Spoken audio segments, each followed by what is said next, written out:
मित्रांनो, big boss मराठीच्या घरातील पहिल्या दिवसाची बायकांची ही नळावरची भांडणं पाहून ऐकून आहे ना, अक्षरशः डोकं बधीर झालं असं सांगायला हरकत नाही. म्हणजे कारण नसताना उगाच हे लोकं विषय नसताना तो विषय काढून भांडत होते ना, ज्या पद्धतीने राकेश बापट सांगत होता, की नळावरचं भांडण त्या पद्धतीने हे जे भांडण सुरू होतं ना, ते फार इरिटेटिंग होतं, असं मला वाटतं. याबद्दल तुम्हाला काय सांगायचं आहे कमेंट्स करून नक्की सांगा. आणि वाटलं होतं, की ही लोकं बिग बॉसच्या घरामध्ये भांडण करू शकतात. या बायका बिग बॉसच्या घरामध्ये भांडण करू शकतात. त्या राहिल्या बाजूला, त्या टाळ्या वाजवत होत्या. अरे वाह, वाह, वाह, वाह! हा खरा बिग बॉस. आणि जे वाटत होते, की हे लोकं भांडण करू शकत नाही. तीच लोकं कारण नसताना बिग बॉसच्या घरामध्ये भांडण करायला लागली आणि अक्षरशः लोकं भान, भान, भान करायला लागले. तर यावर आपण सविस्तर बोलणार आहोत. आज आहे ना प्रभू छा गया असं सांगायला हरकत नाही. आणि प्रभू आहे ना थोडासा त्या विशाल कोटे यांनी सांगितल्याप्रमाणे तो थोडासा कॅमेरा जीवी आहे असं वाटतं. आणि उगाचच म्हणजे साखर त्याला खरंच पाहिजेत होती, परंतु प्रत्येक वेळी आपण दिसतोय का? आपण म्हणजे कॅमेरा आपल्याकडेच आहे का? हे तो अगदी व्यवस्थित जाणतो आणि त्या पद्धतीने तो बोलण्याचा प्रयत्न करतो. परंतु त्याची एक सॅड स्टोरीसुद्धा ऐकायला मिळाली, की त्याला दर महिन्याला एक नवीन रक्त द्यावं लागतं. आणि ज्या पद्धतीने ते सगळं तो सांगत होता, तर ते ऐकून फार वाईट वाटलं. असं कोणाच्या बाबतीत घडू नये. त्यानंतर प्रभूची एक दुसरी जी गोष्ट आहे डंबेल्सची, त्याबद्दल पण आज चर्चा करूया. तुफान नावाचा एक टास्क दिलेला. हा टास्क तर मला पण जास्त कळाला नाही. याबद्दल सुद्धा आपण बोलणार आहोत. तर बघूया आजच्या दिवसामध्ये काय-काय झालं. हाय, हॅलो, नमस्कार. मी राज गुजरात. मी पाहत आहात द फिल्मी गप्पा. तर मित्रांनो, आजचा बिग बॉसच्या घरातील हा पहिला दिवस. पहिल्या दिवशी सगळे गार्डनमध्ये फिरतातच. काय आपला तो रोहित शर्मा जसं सांगतोय, "गार्डन में घूम रहे का?" अशा पद्धतीने सगळे सदस्य हे गार्डनमध्ये फिरत होते. कारण त्यांना खाण्यासाठी काहीच नव्हतं, चेंजिंगसाठी कपडे नव्हते. त्यामुळे ते लोकं आपापलं एन्जॉय करताना दिसत होते. आणि बऱ्याच वेळानंतर बिग बॉसचा आवाज होतो आणि सगळे मग जागे होतात. कारण बिग बॉसचा आवाज त्यांना ऐकायचा होता. त्यानंतर बिग बॉस इथे सांगताना दिसतायत, की या सीझनमध्ये जवळपास 700 खिडक्या आणि 900 दारं असणार आहेत आणि प्रत्येक दरवाजा काहीतरी दस्तक देऊन जाणार आहे. जसं की कधी तुम्हाला संघर्ष येणार आहे, कधी लॉटरी लागणार आहे, तर कधी ट्विस्ट येणार आहे. पण तुम्ही जर मागच्या सीझनप्रमाणे काही बघून किंवा स्ट्रॅटेजी प्लॅन करून आला असाल, तर ते अजिबात वर्क होणार नाही, असं इथे बिग बॉस सांगताना दिसतायत. आणि त्यानंतर इथे बीबी रेशन कार्ड ते देतात. जसं की 3 रेशन कार्ड त्यांनी इथे दिलेले आहेत. जर तुमच्याकडे गोल्डन रेशन कार्ड तुम्ही जर मिळवलं, तर तुम्हाला 100% इथे रेशन मिळेल आणि सोयी-सुविधा मिळणार आहे. त्यानंतर सिल्वर कार्ड जर तुम्ही मिळवलं, तर तुम्हाला 50% रेशन मिळणार आहे आणि सोयी-सुविधा सुद्धा मिळणार आहेत. आणि जर ब्राउन्स बीबी रेशन कार्ड मिळवलं, तर तुम्हाला 25% रेशन आणि बाकीच्या सोयी-सुविधा 25% तुम्हाला मिळतील आणि हे सगळं तुम्हाला कमवायचं आहे. आता या संदर्भाचा जो काही टास्क आहे तो बिग बॉस लवकरच देतील. परंतु पहिला दिवस होता त्यामुळे बिग बॉसने थोडंसं त्यांना एन्जॉय करायला दिलं. त्यानंतर मित्रांनो, ही जी दिव्या शिंदे आहे ना, ही दिव्या शिंदे हिला खूप स्वतःला प्रेझेंट करायचं आहे. म्हणजे ती बाहेरही स्वतःला खूप प्रेझेंट करत होती आणि बिग बॉसच्या घरामध्ये तिला भरपूर काही सांगायचं आहे. म्हणजे मी हे करते, मी ते करते, माझ्यामुळे असं झालंय, माझ्यामुळे तसं झालंय, हे तिला प्रत्येक वेळी सांगायचं आहे. आणि ती ज्या व्यक्तीला पकडते त्यावेळी ती प्रत्येक वेळी हे सांगताना दिसते, की मी खूप छान मोटिव्हेशनल स्पीकर आहे. याच जोरावर माझे 9 लाखापेक्षा जास्त सबस्क्रायबर आहेत आणि बरंच काय ती सांगताना दिसते. आता हे सगळे स्पर्धक ऐकतील दिव्याचं, परंतु नंतर आहे ना, हे प्रत्येकाला इरिटेटिंग वाटायला लागेल, असं मला एकंदरीत वाटतं. आजचा दिवस मित्रांनो, काही बायकांनी तर गाजवलाच, परंतु प्रभूच्या नावावर सुद्धा आजचा दिवस थोडासा आहे, असं सांगायला हरकत नाही. कारण प्रभू बऱ्याच ठिकाणी चहा, चहा, चहा, साखर, साखर, साखर सांगताना दिसत होता. आणि आपल्याकडेच कॅमेरा येतोय का? आपण जे काही बोलतोय, ते सगळं कॅमेरा घेतोय का? याच्याकडे त्या प्रभूचं लक्ष होतं. या सगळ्या लक्षामध्ये थोडासा प्रभू थोडासा इमोशनल सुद्धा झाला. खरं तर तिथे इमोशनल होण्यासारखं काहीच नव्हतं, परंतु प्रभू इमोशनल झाला. आता इथे विशाल कोटियान आहे, तो त्या प्रभूला सहज टाईमपास म्हणून डंबेल्स म्हणून उचलतो, ठेवतो, उचलतो, ठेवतो असं तो करतो आणि तो सांगतो की मला थोडासा त्रास वगैरे होतोय, मला रक्त वगैरे चढवावं लागतं असं तो बोलत होता. आता ही जी गोष्ट आहे ती प्राजक्ता शुक्रे ही उचलते की हो त्याला बिचाऱ्याला त्रास होतोय वगैरे. हे ऐकून कोणतरी लेडीज आपल्याला सपोर्ट करते हे ऐकून प्रभू थोडासा इमोशनल होतो आणि लगेचच विशाला सांगताना दिसतोय की तुम्ही हे जे काय तुम्ही हे जे काही करता हे मला अजिबात आवडलेलं नाही. आता पुन्हा तुम्ही हे करायचं नाही. तर मग विशाल एक टाइमपास म्हणून, अरे तू कुठला डॉन? डॉन तर मी आहे. मी खरा डॉन आहे. बाकी तू नाही असं म्हणून चल असं करतो. तर हे कुठेतरी त्या प्रभूला बिचाऱ्याला लागतं आणि त्यानंतर मग तो इमोशनल होतो आणि त्या बाथरूममध्ये जातो. यानंतर हा प्रभू आपल्या चाहत्यांशी, प्रभूशी बोलत असताना डोळ्यातनं अश्रूंच्या धारा वाहत आहेत आणि त्यानंतर रोशन भजनकर, मला थोडीशी नावं घ्यायला म्हणजे नावं लगेच माहिती पडत नाही. बहुतेक रोशन ते आपले गावाकडचे बॉडी बिल्डर ते येतात. प्रभू रडत असतो. आपल्या देवाला आराधना करत असतो. तो जेव्हा येतो तेव्हा लगेच प्रभू अश्रू वगैरे पुसतो आणि आपल्या चाहत्यांशी, देवांशी आराधना करताना दिसतो.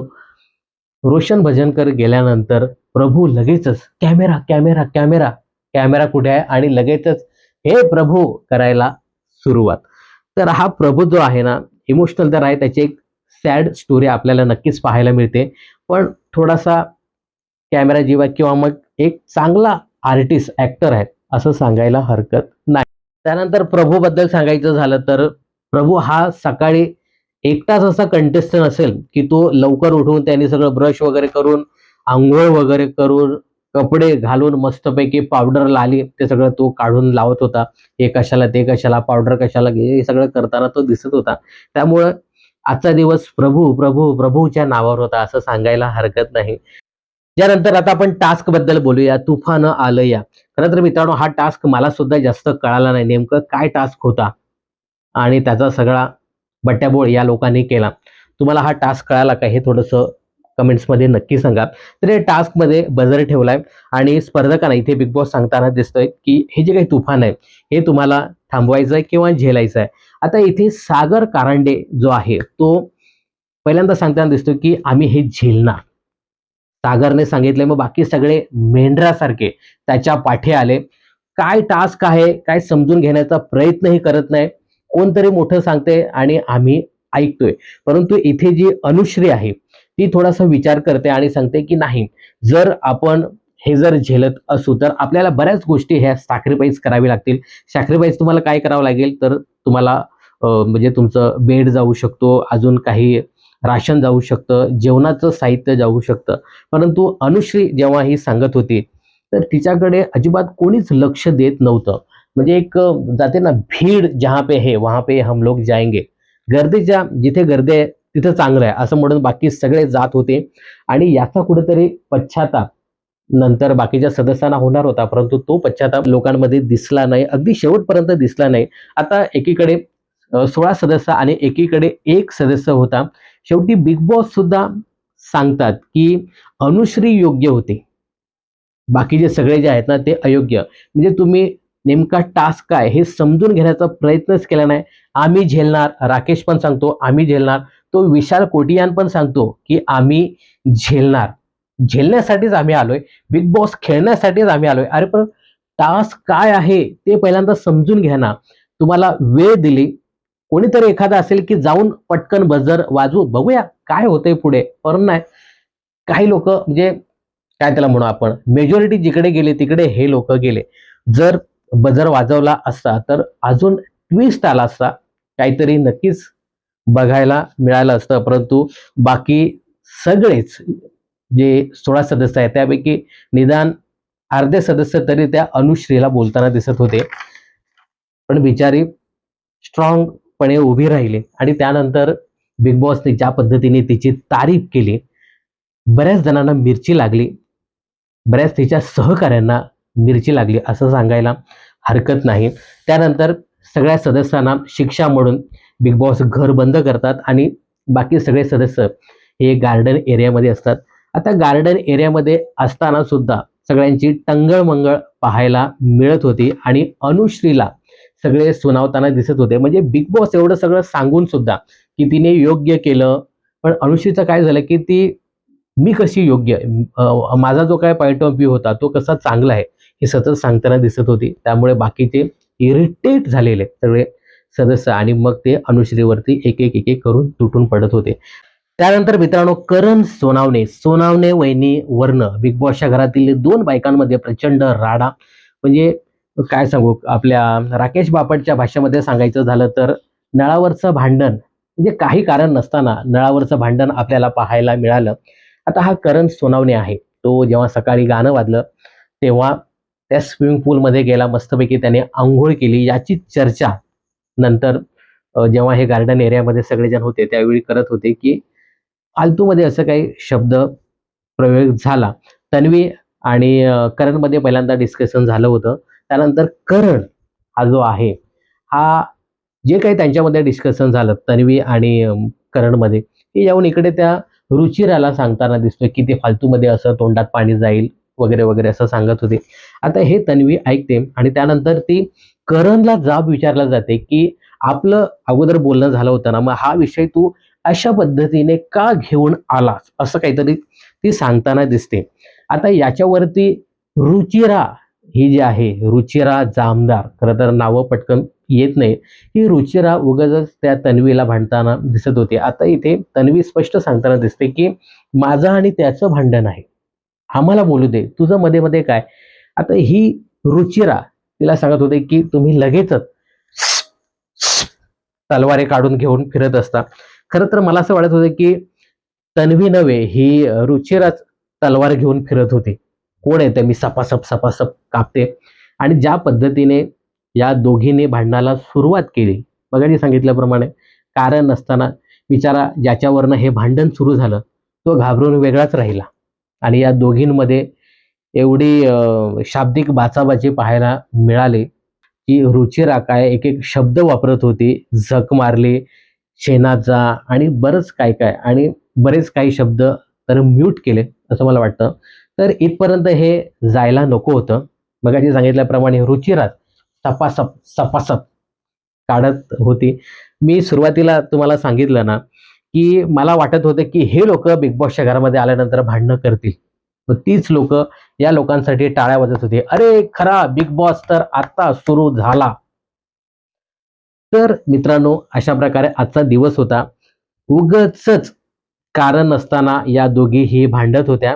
त्यानंतर रुचिरा जशी एकदम पॉवरफुल झाली, बऱ्याच शिव्या वगैरे द्यायला लागली आणि आता इथे काय म्हणतात, तन्वीला समजलं की आत्ता आपल्याला काय जास्त आपण बोलू शकत नाही. त्यानंतर मग तिने अश्रूचे वार काढले आणि मग ती तिकडे रडायला लागली. तर अशा प्रकारे हा आजचा दिवस होता. मगाशी सांगितल्याप्रमाणे फालतूचं हे भांडण होतं आणि ठीक आहे, आजचा दिवस या भांडणामुळे, त्या करण सोनावण्यामुळे तरी चांगला गेला असं सांगायला हरकत नाही. मित्रांनो मला असं वाटतं ना की काही लोक आहेत ना बिग बॉसच्या घरामधली, ती सभ्यतेचा मुखवटा घेऊन फिरतायत.